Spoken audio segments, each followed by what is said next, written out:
ইয়া হোসেন, শত্রুর রক্তচক্ষু উপড়ে ফেলতে তৈরি ইরান। শত্রুরা ভেবেছিল মেরুদণ্ড ভেঙে দেবে, তারা ভেবেছিল একটি আঘাতে স্তব্ধ করে দেবে তেহরানের গর্জন। কত বড় ভুল, কত বড় ঐতিহাসিক মূর্খতা। সাম্রাজ্যবাদী শক্তির কাপুরুষোচিত চক্রান্তে ৮৬ বছর বয়সী মহান নেতা আয়াতুল্লাহ আলী খামেনির শাহাদাত বরণ ইরানকে দমাতে তো পারেনি, উল্টো গোটা পারস্য জুড়ে জ্বালিয়ে দিয়েছে এক অগ্নিকুণ্ড। তেহরানের আকাশে বাতাসে এখন আর শুধু শোকের ছায়া নেই, সেখানে এখন উঠছে প্রতিরোধের বারুদ। প্রতিটা ইরানের চোখে এখন অদম্য প্রতিশোধের আগুন। বিশ্বকে কাঁপিয়ে দিয়ে ইরানের সেনাপ্রধান মেজর জেনারেল আমির হাদামি বজ্রকণ্ঠে ঘোষণা করেছেন, এই জাতি কোনো পরিস্থিতিতেই মাথা নত করার জন্য তৈরি হয়নি। শত্রুর প্রতিটি রক্তচক্ষুকে উপেক্ষা করে এক অজয় শক্তির বার্তা নিয়ে গর্জে উঠেছে বীর দর্পে এগিয়ে চলা ইরানি জাতি। শত্রুপক্ষ হয়তো ভেবেছিল নেতার বিদায়ের পর ইরান দিশেহারা হয়ে পড়বে, কিন্তু তারা ভুলে গেছে এই জাতি শাহাদাতের রক্ত দিয়ে ইতিহাস লিখতে জানে। আয়াতুল্লাহ আলী খামেনির পুরো জীবনটাই ছিল সাহস, ত্যাগ আর দূরদর্শিতার এক বিরল উপাখ্যান। তিনি শুধু ইরানের নেতাই ছিলেন না, বিশ্বজুড়ে শোষিত ও মজলুম মানুষের জন্য ছিলেন এক অনুপ্রেরণার মশাল। শেষ মুহূর্ত পর্যন্ত তিনি সত্য ও ন্যায়ের পথ থেকে বিচ্যুত হননি। ১,৫০,০০,০০০ ঢল, বিশ্বের বুকে সবচেয়ে বড় শক্তির প্রদর্শন। ৪ জুলাই থেকে শুরু হওয়া এই দাফন প্রক্রিয়া কেবল কোনো শোক প্রকাশের আনুষ্ঠানিকতা নয়, এটি আসলে বিশ্বের বুকে ইরানের শক্তির এক ভয়ঙ্কর ও বিশাল প্রদর্শন। তেহরানের গ্র্যান্ড মাসাল্লায় সমবেত হতে যাচ্ছে ১৫ থেকে ২০ মিলিয়ন, হ্যাঁ প্রায় ১.৫ থেকে ২ কোটি মানুষ। বিশ্ববাসী তাকিয়ে দেখবে নেতার বিদায় মানেই বিপ্লবের সমাপ্তি নয়, বরং এটি সাম্রাজ্যবাদের পতন ঘণ্টার এক নতুন অধ্যায়ের সূচনা মাত্র। এই ঐতিহাসিক মহাযাত্রা তেহরান থেকে শুরু হয়ে পৌঁছাবে পবিত্র শহর কোমে। সেখান থেকে সীমানা পেরিয়ে এই প্রতিরোধের আগুন ছড়িয়ে পড়বে ইরাকের কারবালা ও নাজাফের মতো ঐতিহাসিক স্থানগুলোতে। আগামী ৯ জুলাই মাশহাদে চূড়ান্ত সমাধিস্থ করার আগ পর্যন্ত প্রতিটি রাজপথ পরিণত হবে মানুষের উত্তাল সমুদ্রে। ইরাক ও ইরানের এই অভূতপূর্ব যৌথ গণসমায়েত আসলে মার্কিন ইসরায়েলি ঐক্যের সমস্ত অপপ্রয়াসকে ধুলোয় মিশিয়ে দেওয়ার এক অঘোষিত যুদ্ধের মুহুরা।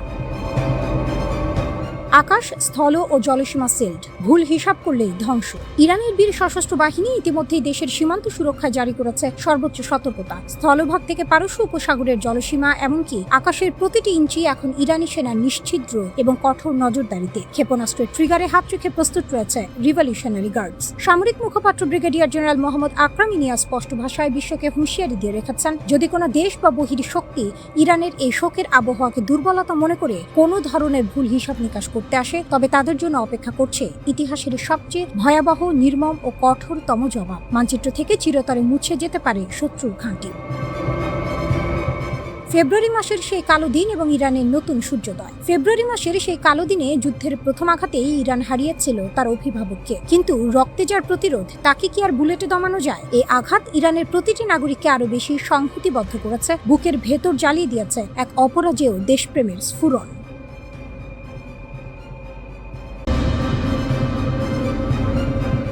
হরমুজ প্রণালীতে ইরানের ফাঁদ। যুক্তরাষ্ট্রের কি এবার মধ্যপ্রাচ্য ছাড়তেই হবে? মাত্র ১ ঘন্টার ব্যবধানে মধ্যপ্রাচ্যে যুক্তরাষ্ট্রের একের পর এক ঘাঁটি কেঁপে উঠল বিস্ফোরণে। যে যুদ্ধবিরতি সই হয়েছিল মাত্র কয়েক সপ্তাহ আগে, তা যেন কাগজেই সীমাবদ্ধ থেকে গেল। প্রশ্ন একটাই, বিশ্বের সবচেয়ে শক্তিশালী সামরিক বাহিনীকে কি সত্যি কোণঠাসা করে ফেলেছে ইরান? ২০২৬ সালের জুনে দীর্ঘ সংঘাতের পর যুক্তরাষ্ট্রের প্রেসিডেন্ট ডোনাল্ড ট্রাম্প ও ইরানের প্রেসিডেন্ট মাসুদ পেজিশকিয়ান একটি সমঝোতা স্মারকে সই করেন, যার লক্ষ্য ছিল যুদ্ধের অবসান এবং হরমুজ প্রণালীর অবরোধ তুলে নেওয়া। কিন্তু চুক্তির কালি শুকানোর আগেই সম্পর্ক আবার তিক্ত হতে শুরু করে। ইরানের অভিযোগ, লেবাননে ইসরায়েলি আগ্রাসন বন্ধের প্রতিশ্রুতি থাকা সত্ত্বেও যুক্তরাষ্ট্র নীরব দর্শকের ভূমিকায় থেকে ইসরায়েলকে সবুজ সংকেত দিয়েছে। তেহরানের ভাষায় এটাই সমঝোতার সবচেয়ে বড় লঙ্ঘন।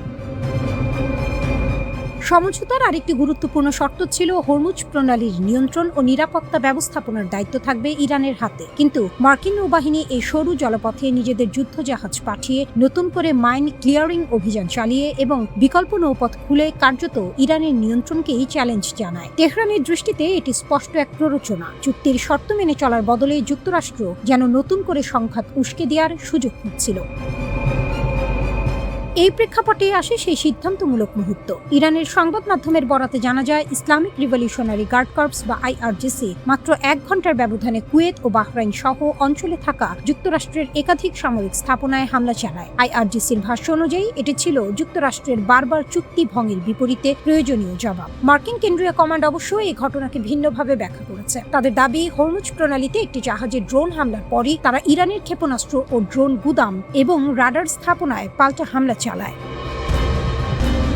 তেহরানের বার্তা স্পষ্ট, হরমুজ প্রণালী দিয়ে অনুমোদনহীনভাবে কোনো জাহাজ পার হওয়ার চেষ্টা করলে তা চুক্তি লঙ্ঘন হিসেবে গণ্য হবে এবং তার জবাব হবে আগের চেয়েও কঠোর। এই হুঁশিয়ারির পেছনে আছে বাস্তব অর্থনৈতিক শক্তি। বিশ্বের মোট সমুদ্রপথে পরিবাহিত অপরিশোধিত তেলের প্রায় 20% এবং তরলীকৃত প্রাকৃতিক গ্যাসের বড় অংশ এই সরু জলপথ দিয়েই যাতায়াত করে। জাতিসংঘের বাণিজ্য তথ্য বলছে, সংঘাত শুরুর পর থেকে পারস্য উপসাগরীয় বন্দরগুলোতে অপরিশোধিত তেলবাহী জাহাজ চলাচল প্রায় থমকে গেছে, যার প্রভাব পড়েছে বিশ্ববাজারে জ্বালানি তেলের দামে।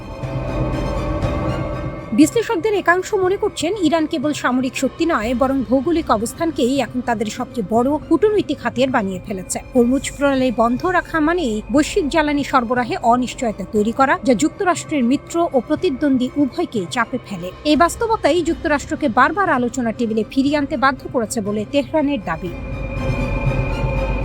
আন্তর্জাতিক পরমাণু জ্বালানি সংস্থা IAEA এর মহাপরিচালক রাফায়েল গ্রোসি একাধিকবার জানিয়েছেন, ইরানের কাছে উল্লেখযোগ্য পরিমাণে সমৃদ্ধ ইউরেনিয়াম মজুদ আছে। তেহরান আনুষ্ঠানিকভাবে পারমাণবিক অস্ত্র তৈরির ঘোষণা দেয়নি, তবে ইসরায়েল ও যুক্তরাষ্ট্রের আগ্রাসনের মুখে ভারসাম্য রক্ষার কৌশল হিসেবে এই সক্ষমতা কতটা কাজে লাগানো হবে তা নিয়ে আন্তর্জাতিক মহলে উদ্বেগ ক্রমেই বাড়ছে।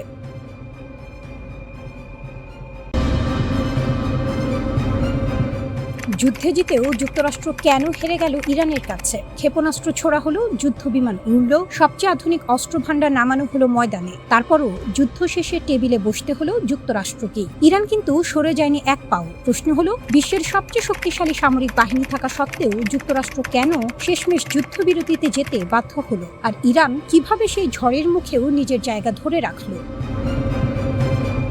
যুদ্ধ মানে কি জয়? যুদ্ধ কি শুধু বোমা, ক্ষেপণাস্ত্র আর যুদ্ধ বিমান দিয়ে জেতা যায়, নাকি প্রকৃত জয় নির্ধারিত হয় রাজনৈতিক লক্ষ্য অর্জনের মাধ্যমে? বাইরের চোখে যুক্তরাষ্ট্রের সামরিক শক্তি আজও বিশ্বের সবচেয়ে আধুনিক, কিন্তু আন্তর্জাতিক সম্পর্ক বিশ্লেষকদের একটা বড় অংশ বলছেন, যুদ্ধক্ষেত্রে শক্তি প্রদর্শন আর প্রকৃত রাজনৈতিক লক্ষ্য অর্জন এই দুটো কখনোই এক জিনিস নয়। ওয়াশিংটন এই অভিযানকে দেখাতে চেয়েছিল নিজেদের প্রতিরোধ ক্ষমতা পুনঃপ্রতিষ্ঠার এবং আঞ্চলিক সমীকরণ নিজেদের পক্ষে টেনে আনার সুযোগ হিসেবে, কিন্তু যুদ্ধ শেষে সেই লক্ষ্য আদৌ কতটা পূরণ হলো সেই প্রশ্নই এখন সবচেয়ে বড় হয়ে দাঁড়িয়েছে। মার্কিন প্রতিরক্ষা বিষয়ক সংবাদ মাধ্যম ডিফেন্স ওয়ান এই পুরো পরিস্থিতি বোঝাতে একটি তীক্ষ্ণ শব্দ ব্যবহার করেছে, স্ট্র্যাটেজিক ব্লাইন্ডনেস, অর্থাৎ কৌশলগত অন্ধত্ব। তাদের বিশ্লেষণ অনুযায়ী যুক্তরাষ্ট্র বারবার স্বল্পমেয়াদী সামরিক সাফল্যকে চূড়ান্ত বিজয় বলে ধরে নেয়, অথচ দীর্ঘমেয়াদী রাজনৈতিক আর ভূ রাজনৈতিক পরিণতি হিসেব করতে গিয়ে বারবার পিছিয়ে পড়ে। ঠিক সেটি ঘটল ইরানের ক্ষেত্রেও। যুদ্ধের শুরুতে যুক্তরাষ্ট্র আর ইসরায়েলের লক্ষ্য ছিল স্পষ্ট, ইরানের প্রতিরোধ ক্ষমতা দুর্বল করে দেয়া এবং আঞ্চলিক শক্তির ভারসাম্য নিজেদের দিকে টেনে আনা। কিন্তু যুদ্ধ শেষ হওয়ার পরও বাস্তবতা বলছে অন্য কথা। ইরান মধ্যপ্রাচ্যের নিরাপত্তা সমীকরণের অন্যতম গুরুত্বপূর্ণ খেলোয়াড় হিসেবেই টিকে রইল। অঞ্চলের শক্তির ভারসাম্যেও এলো না কোনো বড় পরিবর্তন, উল্টো জন্ম নিল নতুন নতুন নিরাপত্তা সংকট, যার বড় খরচ এখন বইতে হচ্ছে যুক্তরাষ্ট্রকেই। এই যুদ্ধের সবচেয়ে ভারী মূল্য চোকাতে হচ্ছে যুক্তরাষ্ট্রের পকেট থেকে। মধ্যপ্রাচ্যে অতিরিক্ত যুদ্ধজাহাজ, ক্ষেপণাস্ত্র প্রতিরক্ষা ব্যবস্থা, সামরিক ঘাঁটি আর লজিস্টিক সক্ষমতা ধরে রাখতে ওয়াশিংটনকে ঢালতে হচ্ছে বিপুল অর্থ। শুধু তাই নয়, আঞ্চলিক উত্তেজনা বেড়ে যাওয়ায় জ্বালানি সরবরাহ, সমুদ্রপথে বাণিজ্য আর বৈশ্বিক অর্থনীতিতেও তৈরি হয়েছে নতুন চাপ, যার আঁচ লাগছে যুক্তরাষ্ট্র আর তার মিত্রদের গায়ে। কূটনৈতিক ফ্রন্টেও চাপ কম নয়। যে সংকট তৈরিতে নিজেদের ভূমিকা ছিল, সেই সংকট সামাল দিতেই এখন বিপুল রাজনৈতিক শক্তি খরচ করতে হচ্ছে যুক্তরাষ্ট্রকে। আর যুদ্ধ যত দীর্ঘ হয়েছে, ততই সংকুচিত হয়েছে তাদের সিদ্ধান্ত নেওয়ার স্বাধীনতা। একদিকে আঞ্চলিক যুদ্ধ ছড়িয়ে পড়ার শঙ্কা, অন্যদিকে মধ্যপ্রাচ্যের ঘাঁটিগুলোর নিরাপত্তা, জ্বালানি রুটের ঝুঁকি আর ভেতরে ভেতরে বাড়তে থাকা রাজনৈতিক চাপ, সব মিলিয়ে পরিস্থিতি জটিল থেকে জটিলতর হয়ে উঠেছে। ডিফেন্স ওয়ানের বিশ্লেষণে উঠে এসেছে আরেকটি গুরুত্বপূর্ণ দিক, পশ্চিমা জোটের ভেতরকার দূরত্ব। ইউরোপের অনেক দেশের ধারণা যুক্তরাষ্ট্রের নেওয়া বেশ কিছু সিদ্ধান্তে তাদের মতামতকে যথেষ্ট গুরুত্ব দেওয়া হয়নি, অথচ যুদ্ধের অর্থনৈতিক আর নিরাপত্তাগত বোঝা তাদেরও কাঁধে নিতে হচ্ছে। ফলাফল, দীর্ঘমেয়াদে ওয়াশিংটনের নেতৃত্বের প্রতি মিত্রদের আস্থা টলে যাওয়ার আশঙ্কা এখন বাস্তব।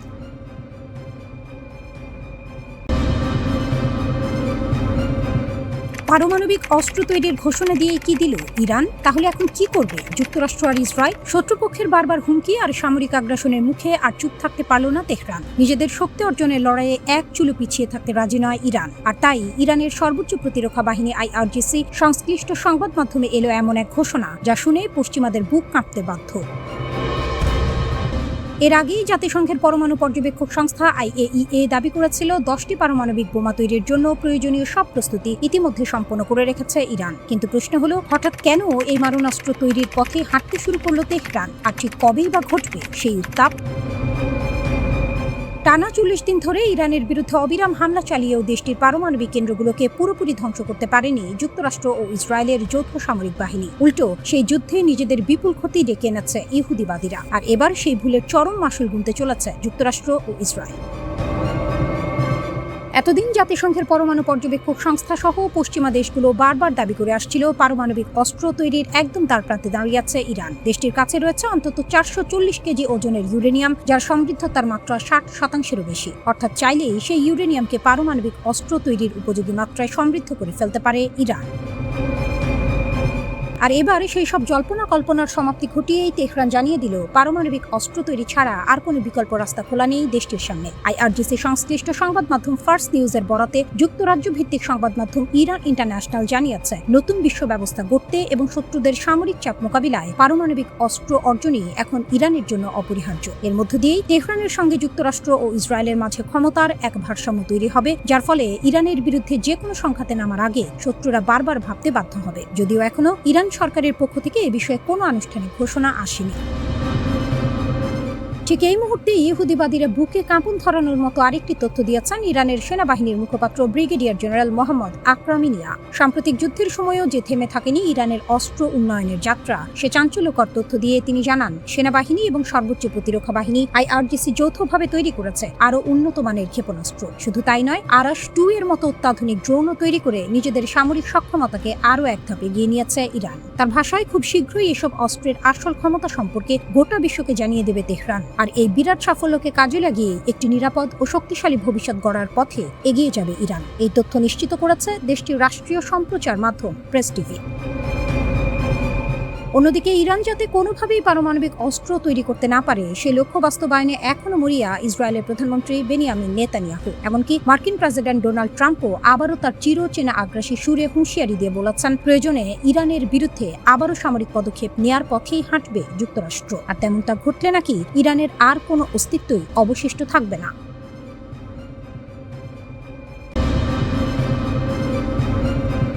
মধ্যপ্রাচ্যের বাইরেও আঘাত করবে ইরান, আমেরিকা কি প্রস্তুত? সীমানা ভাঙছে। এতদিন লড়াই ছিল মধ্যপ্রাচ্যে, জর্ডান, বাহরাইন, কুয়েত, ইরাক, কিন্তু এখন ইরান সংকেত দিচ্ছে মানচিত্র আরো বড় হচ্ছে। আমেরিকার যেখানে যেখানে ঘাঁটি আছে সব এখন নিশানায়।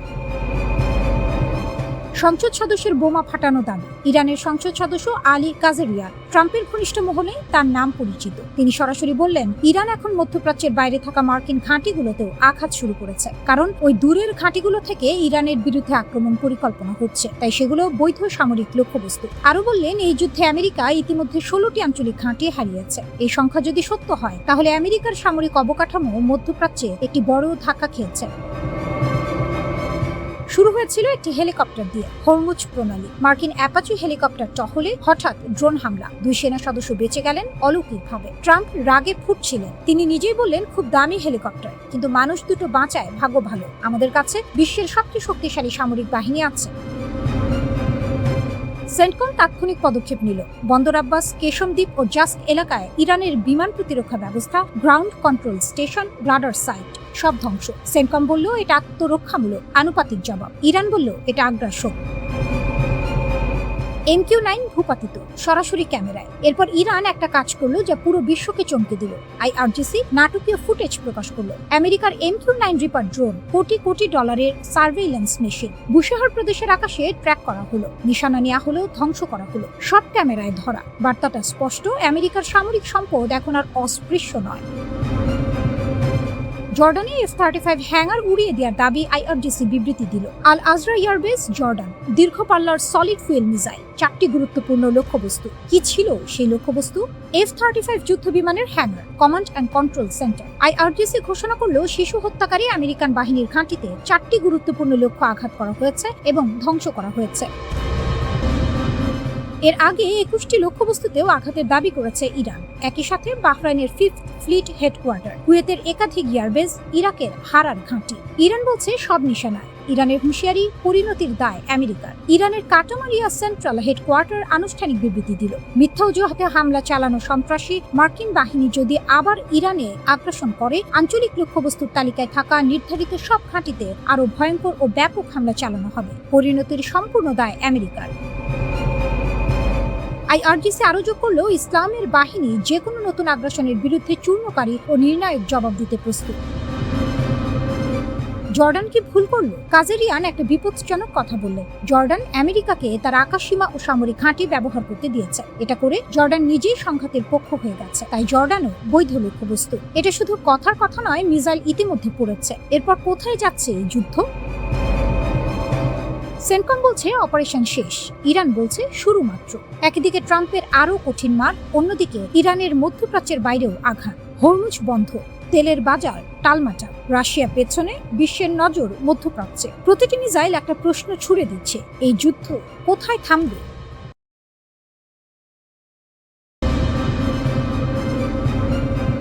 ইরানের রকেট, পশ্চিমের কপাল পুড়ছে। ক্ষেপণাস্ত্র উড়ল সরাসরি ইসরায়েলের বুকে। এক ধাক্কায় কেঁপে উঠল গোটা মধ্যপ্রাচ্য। হতভম্ব হয়ে গেল ওয়াশিংটন। কারণ এই ইরানকে তারা দুর্বল ভেবেছিল, ভুল ভেবেছিল। যে ভুল হিসেব ভেঙে পড়ল বছরের পর বছর নিষেধাজ্ঞা, একের পর এক চাপ, ধারাবাহিক সামরিক উত্তেজনা। ইসরায়েলি যুক্তরাষ্ট্রের একটি অংশ মনে করেছিল তেহরান ভেঙে পড়বে, শুধু একটু আরও চাপ দিলেই হবে। বৈরুতের দক্ষিণে হামলা হলো, হিজবুল্লাহর ঘাঁটিতে আঘাত পড়ল। ইরান চুপ করে থাকলো না, পাল্টা জবাব এলো সরাসরি ইসরায়েলের ভেতরে, দ্রুত, নির্ভুল, শক্তিশালী। সেই মুহূর্তে একটাই বার্তা গেল দুনিয়াকে, ইরানের সামরিক অবকাঠামো ভাঙেনি, বরং আরো শানিত হয়েছে। নতুন সমীকরণ। এতদিন ইসরায়েল একটা খেলা খেলে এসেছে, সিরিয়ায় মারো, লেবাননে মারো, ইরানের স্বার্থে আঘাত করো। জবাব আসতো কিন্তু সীমিত। এবার ছবিটা বদলে গেছে। লেবাননে হামলা হলে এখন সরাসরি ইসরায়েলের ভেতরে আগুন জ্বলতে পারে। এই অনিশ্চয়তাই এখন ইসরায়েলের সবচেয়ে বড় মাথা ব্যথা। বিশ্লেষকরা বলছেন ইরান এই হামলায় শুধু অস্ত্র ছোড়েনি, ছুড়েছে একটি রাজনৈতিক বার্তা। হিজবুল্লাহ এখনো তেহরানের ছায়ায় আছে, সেই ছায়া সরেনি, বরং আরো গাঢ় হয়েছে।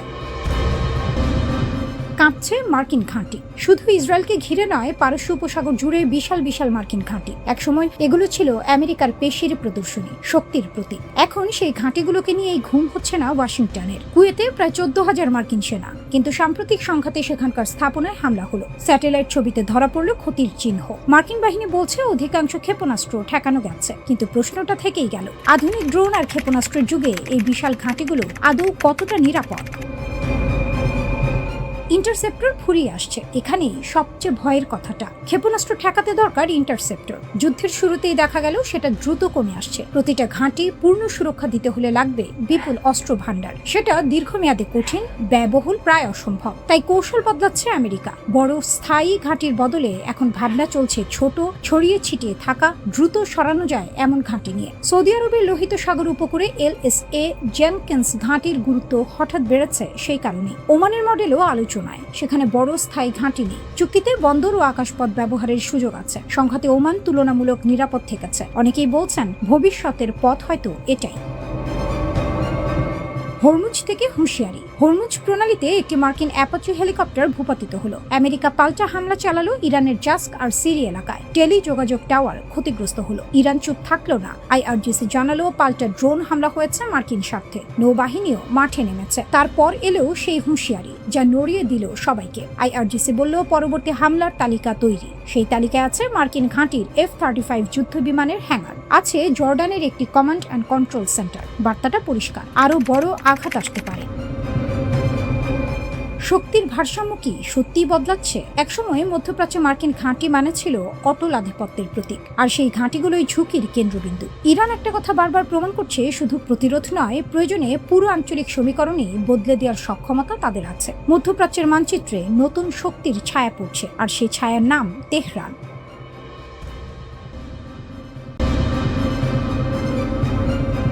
পারস্য উপসাগরের বুকে এখন এক অদ্ভুত নীরবতা। ক্ষেপণাস্ত্র নেই, ড্রোন নেই, আকাশে কালো ধোঁয়ার কুণ্ডলী নেই। কিন্তু এই নীরবতা দুর্বলতা নয়, এই নীরবতা বিজয়ী। ইরান চুপ করেছে, তবে খালি হাতে নয়। পকেটে নিয়েছে 10 থেকে 20 বিলিয়ন ডলার।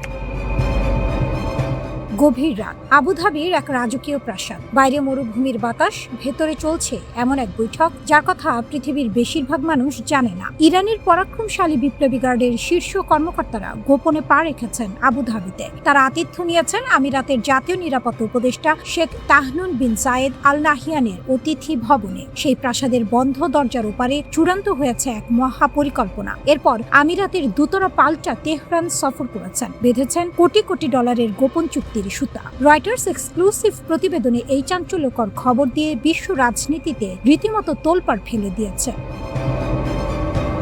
ইরানের শক্তি কোথায়? একটু পেছনে ফিরে তাকানো যাক। গত মার্চ মাস ফুজাইরা আর জায়েদ বন্দরে একের পর এক ড্রোন আছড়ে পড়ছে। আকাশে উঠছে কালো ধোঁয়ার কুণ্ডলী। আতঙ্কে দুবাইয়ের বিলাসবহুল হোটেলগুলো ফাঁকা হয়ে যাচ্ছে। প্রবাসী ব্যবসায়ীরা পালাচ্ছেন জীবন বাঁচাতে। যে দুবাইকে ধরা হতো বিশ্বের সবচেয়ে নিরাপদ বাণিজ্যিক স্বর্গ, তা এক নিমিষে ধুলোয় মিশে যাওয়ার উপক্রম হয়েছিল। গত 4 মে ওমান উপসাগরে ফুজাইরা বন্দরে ইরানের শেষ সরাসরি হামলা। এরপরই সম্ভবত ধৈর্যের বাঁধ ভাঙে আবুধাবি রাজ পরিবারের। ইরান একটা কথা বুঝিয়ে দিয়েছে, পারস্য উপসাগরে তাদের অনুমতি ছাড়া একটি জাহাজও নিরাপদে চলতে পারবে না। চুক্তির হিসাব, টাকার অঙ্কটা শুনলে যে কারো চোখ কপালে উঠবে। 10 থেকে 20 বিলিয়ন ডলার। এই বিশাল মহাসমুদ্র থেকে ইতোমধ্যে 3 বিলিয়ন ডলারের প্রথম কিস্তি তেহরানের পকেটে চলেও গেছে। কিন্তু প্রশ্ন উঠছে, এই অর্থ আসলে কার? এটা কি আমিরাতের নিজস্ব খাজানার টাকা, নাকি মার্কিন নিষেধাজ্ঞার বেড়া জালে দুবাইয়ের ব্যাংকগুলোতে আটকে থাকা ইরানেরই সেই পুরনো তেলের পয়সা? সূত্রগুলো নিশ্চিত হতে পারেনি, তবে কূটনীতির অন্দরে এখন কান পাতলে শোনা যাচ্ছে ফিসফাস। এক ঢিলে 3 পাখি। এই চুক্তি আসলে এক ঢিলে 3 পাখি মারার মতো এক মাস্টার স্ট্রোক। আর এই মাস্টার স্ট্রোকের আসল খেলোয়াড় ইরান। ইরান সারা বিশ্বকে বুক ঘুরিয়ে বলতে পারে তারা যুদ্ধের চরম ক্ষতিপূরণ আদায় করে ছেড়েছে। মাথা নত করেনি, বরং নতুন পথে নিজেদের শর্তে এগিয়েছে। এদিকে হোয়াইট হাউস মুখে চুন কালি মাখা থেকে বাঁচতে বলতে পারবে মার্কিন করদাতাদের $1 তারা তেহরানকে দেয়নি। আর মাঝখান থেকে ধুরন্ধর আবুধাবি কোটি কোটি ডলারের বিনিময়ে কিনে নিল নিজেদের আকাশ আর দুবাইয়ের বিপন্ন বাণিজ্যের সাম্রাজ্যের নিরাপত্তা। একেই বলে কোটি ডলারের শান্তি। ওয়াশিংটন মেনে নিচ্ছে না, তবে ওয়াশিংটন এই খেলা এত সহজে মেনে নিচ্ছে না। মার্কিন ভাইস প্রেসিডেন্ট জেডি ভ্যান্স ইতোমধ্যেই হুঙ্কার ছেড়ে বলেছেন, শুধু টেবিলে বসে সই করলেই ইরান কোনো কানাকুড়িও পাবে না। ইরানকে প্রতিটি প্রতিশ্রুতি অক্ষরে অক্ষরে পালন করতে হবে, তবেই মিলবে অর্থনৈতিক ছাড়। কিন্তু পর্দার আড়ালে খবর বলছে ভিন্ন কথা। এই খেলার জল বহু দূর গড়িয়েছে। কাতার সহ অন্যান্য বিদেশি ব্যাংকে আটকে থাকা ইরানের সম্পদ ছাড়ের সুতাটি এখন হরমুজ প্রণালীর নিরাপদ জাহাজ চলাচলের সঙ্গে আষ্টে পৃষ্ঠে বেঁধে দেওয়া হয়েছে। অর্থাৎ ইরান চাইলে পুরো বিশ্ব বাণিজ্যকে জিম্মি করে রাখতে পারে। এই হলো তেহরানের আসল দর কষাকষির হাতিয়ার।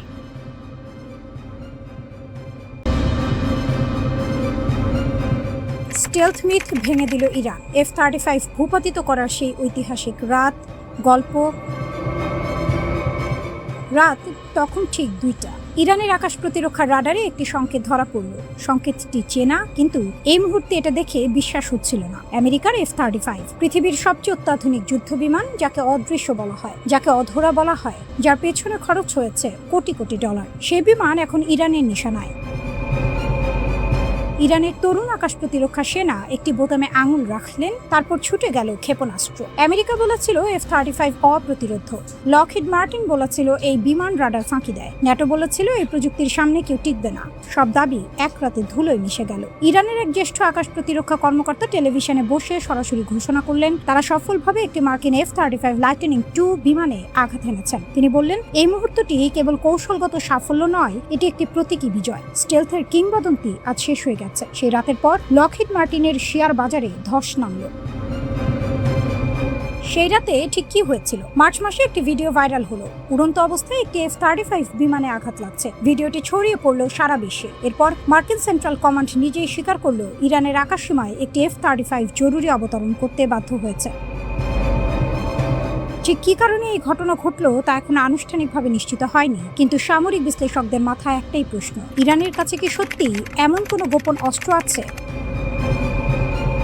গোপন অস্ত্রের পরিচয় 358 এবং 359। সামরিক বিশ্লেষকরা দুটি নামের দিকে আঙুল তুলছেন, 358 এবং 359। এই দুটি অস্ত্র সাধারণ ক্ষেপণাস্ত্র নয়, এগুলো ড্রোন আর ক্ষেপণাস্ত্রের এক অদ্ভুত সংমিশ্রণ। প্রতিরক্ষা বিশ্লেষকরা এদের বলছেন লয়টারিং মিউনিশন বা ঘোরাফেরা করা মারণাস্ত্র। 358 হলো ছোটটি, দৈর্ঘ্য প্রায় 9 ফুট, ওজন 50 কেজি, গতিবেগ ঘন্টায় 640 কিলোমিটার, পাল্লা 97 কিলোমিটার। 359 হলো বড়টি, 358 এর দ্বিগুণ আকার, পাল্লা 161 কিলোমিটার, উচ্চতায় উঠতে পারে 30,000 ফুট পর্যন্ত, গতি ঘন্টায় 965 কিলোমিটার। কিন্তু এদের আসল শক্তি সংখ্যায় নয়, কৌশলে। এই অস্ত্রগুলো নির্দিষ্ট লক্ষ্যে সরাসরি ছোটে না, বরং আকাশে ঘুরতে থাকে, অপেক্ষা করে, ইনফ্রারেড সেন্সর দিয়ে বিমানের ইঞ্জিনের তাপ শনাক্ত করে। ড্রোন হোক, হেলিকপ্টার হোক, যুদ্ধ বিমান হোক, যে কোনো লক্ষ্যের তাপ সংকেত ধরলেই স্বয়ংক্রিয়ভাবে ধেয়ে যায়, আঘাত করে, ধ্বংস করে। এরই মধ্যে মার্কিন MQ-9 রিপার ড্রোনের বিরুদ্ধে এই অস্ত্রের কার্যকারিতা প্রমাণিত। এবার প্রশ্ন উঠেছে, F-35 কি এর সামনে নিরাপদ নয়? ইরানের কর্মকর্তার ভাষ্য, সেই রাতের সাক্ষী ইরানি কর্মকর্তা ক্যামেরার সামনে বললেন, F-35 এর অবস্থান আমাদের কাছে সম্পূর্ণ স্পষ্ট ছিল, আমরা প্রতিটি নড়াচড়া অনুসরণ করছিলাম, গুলি চালানোর সুযোগ ছিল নিখুঁত। তিনি আরো বললেন, বিমানটিতে আঘাত লাগার মুহূর্তটি ছিল অবর্ণনীয়। লকহিড মার্টিনের অহংকার সেই রাতে মাটিতে নেমে এসেছে।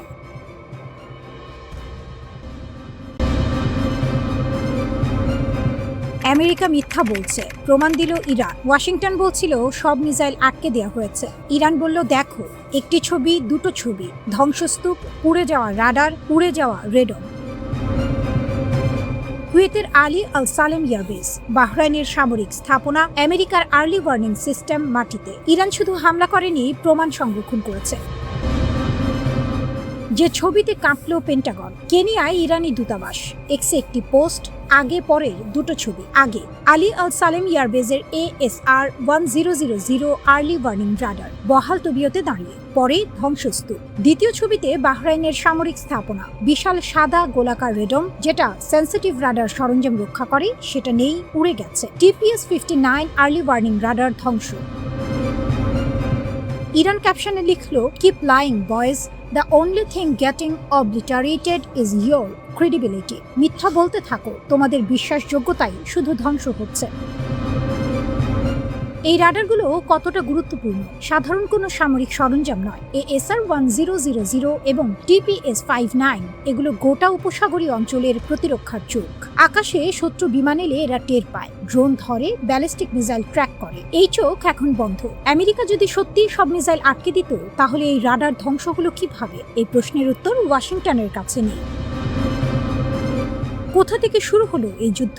ঘটনাক্রম বুঝতে হবে। আমেরিকার একটি অ্যাপাচি অ্যাটাক হেলিকপ্টার ভূপাতিত হলো। পাল্টা জবাবে মার্কিন বাহিনী দক্ষিণ ইরানে ডজন টমাহক ক্রুজ মিসাইল ছুড়ল।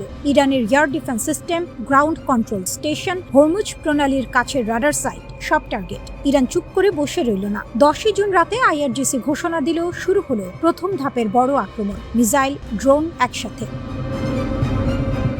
এক রাতে 18টি টার্গেট। IRGCর দাবি, একটি অভিযানে 18টি আমেরিকান স্থাপনায় আঘাত। কুয়েতের আলী আল সালেম এয়ারবেস, আহমেদ আল জাবের এয়ারবেস, বাহরাইনের শেখ ঈশা এয়ারবেস, উত্তর ইরাকের হারির এয়ারবেস, জর্ডানের একটি এয়ারবেসে F-35 হ্যাঙ্গার। এমনকি বাহরাইনে মার্কিন নৌবাহিনীর 5ম ফ্লিটের সদর দফতর লক্ষ্য করে সুইসাইড ড্রোন পাঠানো হয়েছে। পার্সিয়ান উপসাগর থেকে ইরাক, জর্ডান থেকে বাহরাইন, ইরানের আঘাত ছড়িয়ে পড়েছে পুরো অঞ্চল জুড়ে। IRGC aerospace commander major general Majid Mousavi বললেন, গোটা অঞ্চলকে নরক বানিয়ে দিতে হবে।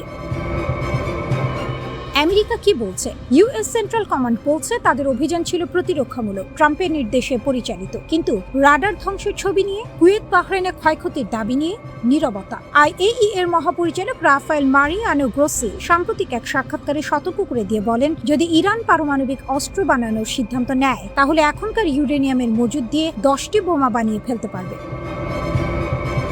তবে সূত্র দুটি আরও জানিয়েছে, ইরানের সমৃদ্ধ করা ইউরেনিয়ামের মজুদ কোথাও আছে সেটা জানার বিষয়ে মার্কিন গোয়েন্দারা আত্মবিশ্বাসী। আর এই আত্মবিশ্বাসের কারণ আকাশপথে নিরবিচ্ছিন্ন নজরদারি।